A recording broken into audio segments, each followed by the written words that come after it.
तो जो हमारी प्रश्नावली चल रही थी वो 3.3 चल रही थी, ठीक है। तो इसका मैं तीसरा क्वेश्चन अब लेके आया हूँ, पहले का तीसरा। हम लोगों ने 2 क्वेश्चन इसके बहुत ही आसानी से सॉल्व कर लिए थे और समझे भी थे। तो तीसरा क्वेश्चन ये है, इसको किस विधि से हल करना है? प्रतिस्थापन विधि से। प्रतिस्थापन विधि क्या होती है मैं फिर से आपको याद कराता हूँ। समीकरण 1 से x या y का मान निकाल के समीकरण किसी दूसरे में रखना। ओके, तो इसको सबसे पहले मान लेते हैं समीकरण 1, इसको मान लेते हैं समीकरण 2। ओके, पहली बात। फिर समीकरण 1 यहाँ पे लेंगे हम लोग, समीकरण 1 से ठीक, 3x माइनस वाई बराबर 3x माइनस वाई बराबर 3 लिख लेंगे। अब यहाँ से जो आपका y का मान निकलेगा, y बराबर जब निकालेंगे, या हम लोग ऐसा करते हैं कि y को यहीं पे रखते हैं, माइनस का y लिखेंगे, ये होगा आपका 3 माइनस का 3x होगा। हम y का मान निकाल रहे हैं तो माइनस का y है, इसका पक्षांतरण नहीं किया तो माइनस y ही रहेगा। 3x को इधर लाएंगे दूसरे पक्ष में तो ये प्लस का है तो माइनस का हो जाएगा। अब इस माइनस को इधर लाएंगे तो y बराबर आपका हो जाएगा, ये वाला आपका माइनस का होगा और ये वाला क्या हो जाएगा, प्लस का हो जाएगा, क्योंकि इधर माइनस इधर आया है, गुणा हो जाएगा। अब यहाँ पे हम लोग लिख सकते हैं y बराबर लिख सकते हैं कि 3x माइनस का 3। तो ये तो वैल्यू हो गई इसमें किसकी, y की। इसको समीकरण अगर हम 3 मान लेते हैं, ठीक है। अब हम लोग क्या करेंगे, x का मान निकालेंगे। तो इस y का मान कहाँ से निकाला, समीकरण 1 से, किस में रखेंगे, समीकरण 2 में। तो यहाँ पे लिख सकते हैं कि y का मान समीकरण किस में रखने पर, 2 में रखने पर, 2 में रखते हैं, रखने पर, ठीक है। अब यहाँ पे y के प्लेस पे आपको रखना है समीकरण 2 में। कैसे रखेंगे, यहाँ पे देखिए 9x लिखा है तो 9x लिख लेंगे, माइनस का 3y, y की जगह पे, अब देखो ये y है, यहाँ पे आप रखेंगे 3 के गुणे में आएगा। तो जब y के जैसे यहाँ पे 2 वैल्यू है तो इसको आप ब्रैकेट में रखिए, जिससे आपको चिन्ह या गुणा करने में कोई गड़बड़ी ना हो। 3x माइनस 3, अब बराबर क्या लिखा है, बराबर 9 लिखा, 9 लिख लेंगे।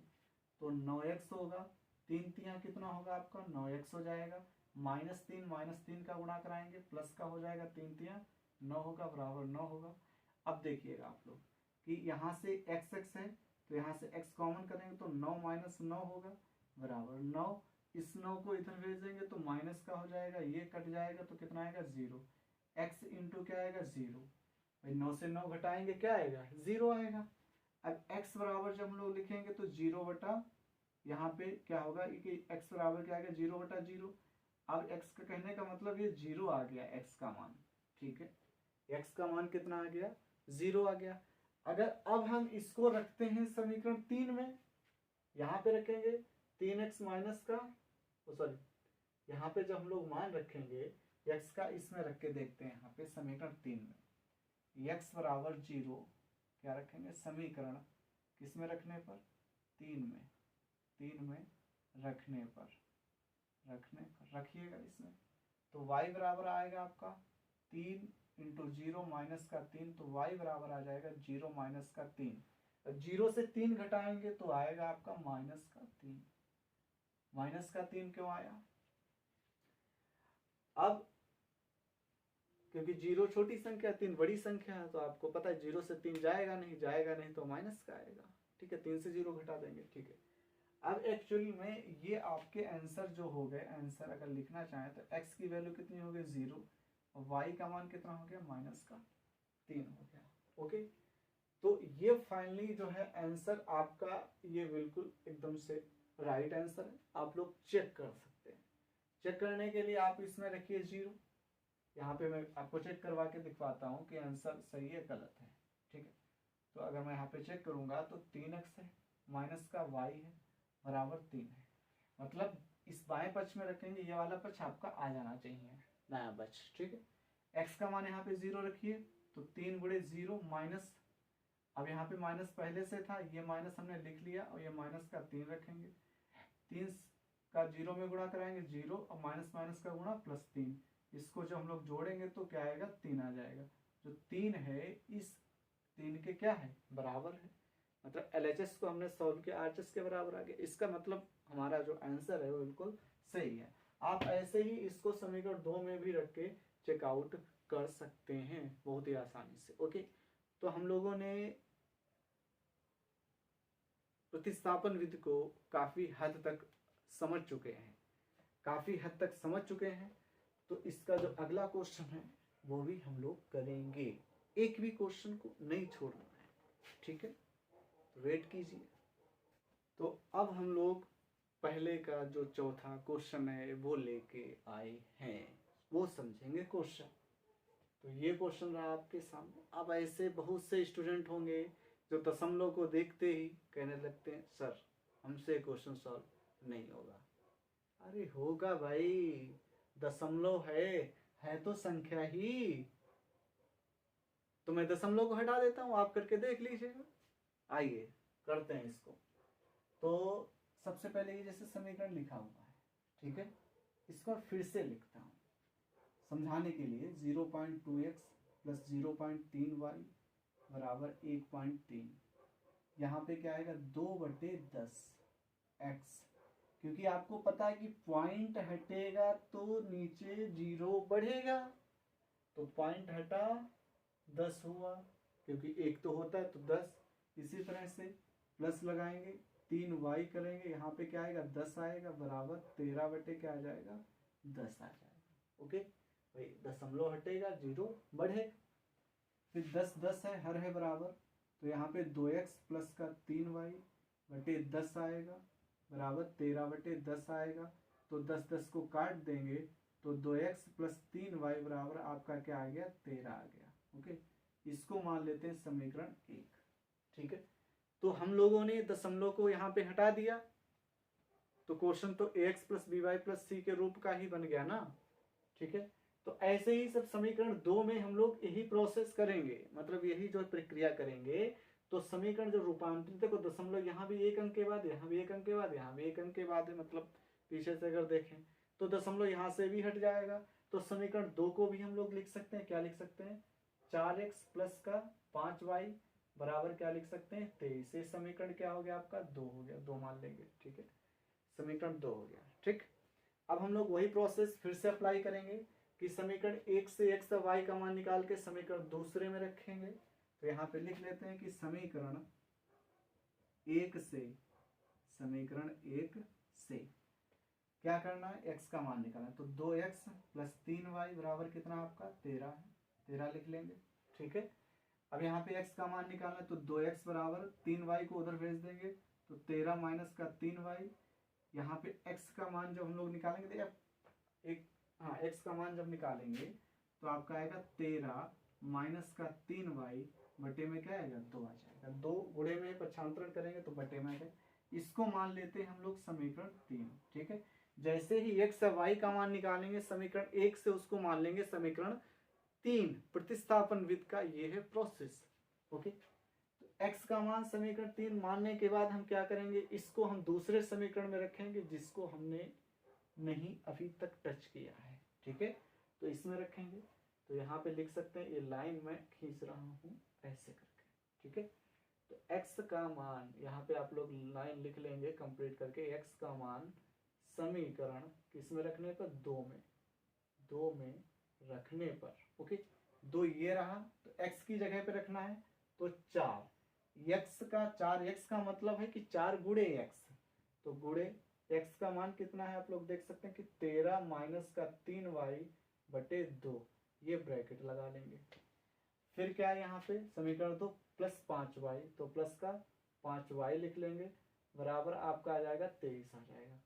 2 से अब हम क्या करेंगे, 2 है पौन में 4 है, कट जाएगा, 2 एक कम 2, 2 दूनी 4, 2 का 13 इसमें गुणा कराएंगे या लिख लेते हैं 13 माइनस का 3y प्लस 5y बराबर क्या है आपका 23 है, ठीक है। अब 2 ब्रैकेट के बाहर है, ब्रैकेट के अगर बाहर है तो ब्रैकेट के अंदर जितने भी आपके चीजें हैं, संख्याएं हैं, चर हैं, अचर हैं, उन सभी में गुणा होगा इस 2 का। 2 का 13 में 13 2 का पहाड़ा 13 बार या 13 का 2 बार, 2 तिरहियां या 13 दूनी 26 बोल सकते हैं, 2 तियां 6 बोल सकते हैं, 5 वाई बोल सकते हैं, बराबर यहाँ पे 23 लिख लेंगे। ठीक है, अब यहाँ पे 26 को पक्षांतरण कर देंगे, तो पहले इसको सॉल्व कर लेते हैं। माइनस का 6y प्लस का 5y, ये माइनस का 6 प्लस का 5 दोनों चिन्ह विपरीत हैं तो संख्याएं घटती हैं। एक सा जोड़ो, एक बात याद रखें, एक सा जोड़ो, विपरीत सा घटाओ, अधिक का चिन्ह लगाओ। ये आपके विपरीत हैं चिन्ह तो ये घट जाएगा, तो माइनस मतलब 6 से 5 जाएगा, माइनस का y, बड़ी संख्या के पहले माइनस तो माइनस का y आएगा। 26 का पक्षांतरण करेंगे तो 23 माइनस का 26 होगा। अब 23 से 26, अब देखो प्लस का 23 माइनस का 26 संख्याओं के जो चिन्ह है वो अलग रहेंगे तो इनको हम घटा देंगे, तो 26 से 23 जाएगा, माइनस का 3 बचेगा, ये माइनस का y, माइनस से माइनस y कैंसिल हो जाएगा, y का मान कितना आ जाएगा 3 आ जाएगा। तो हम लोगों ने बड़ी आसानी से y का मान ज्ञात कर लिया। अब क्या करेंगे, ये y का मान निकल आया, इस y के मान को क्या करेंगे, अभी तक हम लोग इस y के मान को समीकरण 3 में रखेंगे, तो यहाँ पे लिखेंगे y का मान समीकरण किसमें रखने पर, 3 में रखने पर। ठीक है, अब यहाँ पे x बराबर आएगा आपका 13 माइनस का 3 गुणे, मैंने कहा 3y का मतलब 3 गुणे y, 3 गुणे y का मतलब 3 है मान आपका, बटे कितना है आपका 2 है, x बराबर 13 माइनस 3 तिया 9 बटे 2।